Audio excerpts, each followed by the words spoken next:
हमार गाना वैसा गाना के हम एल्बम में गाइले बाकी भाई लोग के मन बात एक लाइन खाली गुनगुना दी कि जाने ला बिहारवा ये गोरी आरा जिला घरवा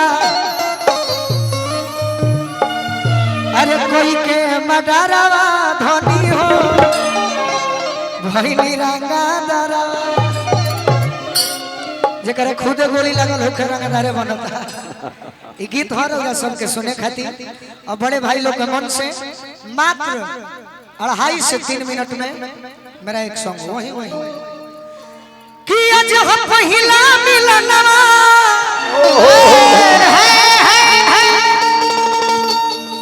चिंटू भैया हमारा बचपन से मिलने वाला आशीर्वाद देले बा साथ देले बा हां आशीर्वाद ले लो कि आज हम पहिला मिलनवा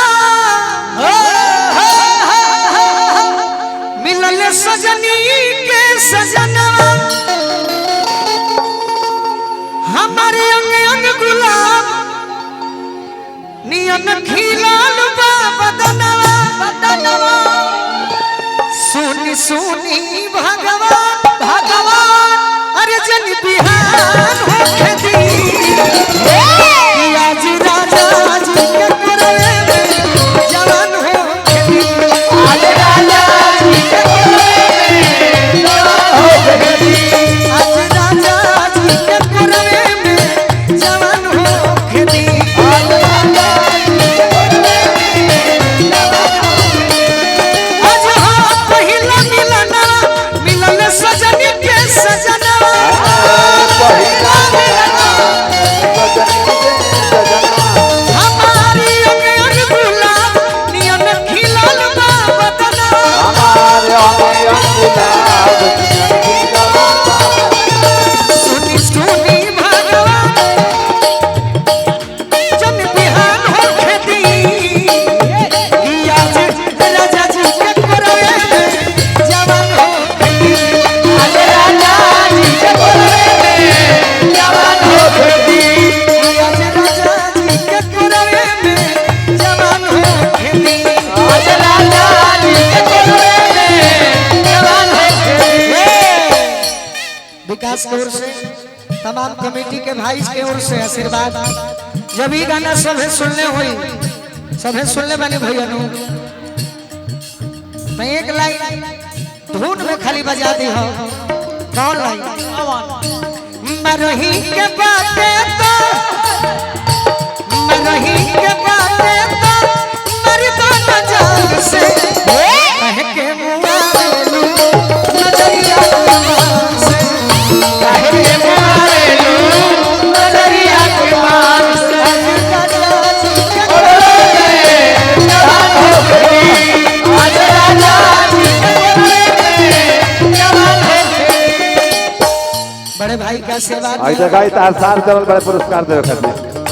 हमारे भगिना विकास ठाकुर अमित राय जी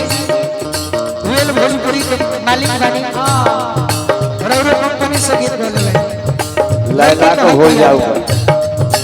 राजा जी के ओठवा में ओठ जम साथी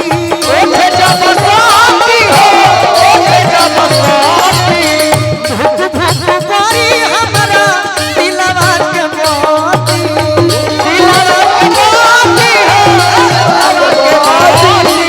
भूख भूख पारी हमरा दिलवा के मोती भूख भूख पारी हो दिलवा के मोती रात भर लपके दरिया में नेहान होके दी कि आज राजा जी वाह कोरवे में वाह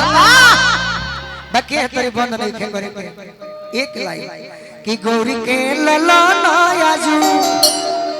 कि गौरी के ललना आजू अरे रौरी नुजी देवा करिले चिरौरी गौरी के ललना आजू रौरी नुजी देवा गौरी के लाना आई रौरी नुजी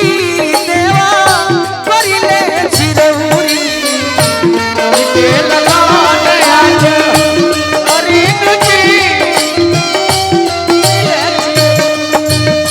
काहे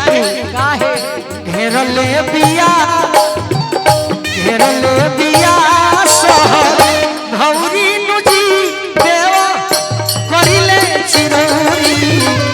घेरले बिया सहर भौरी नुजी देवा करिले चिरौरी रौरी नुजी देवा करिले चिरौरी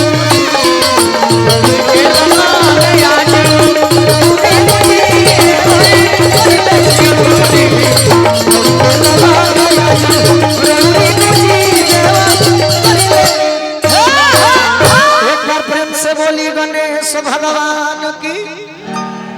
चलिए।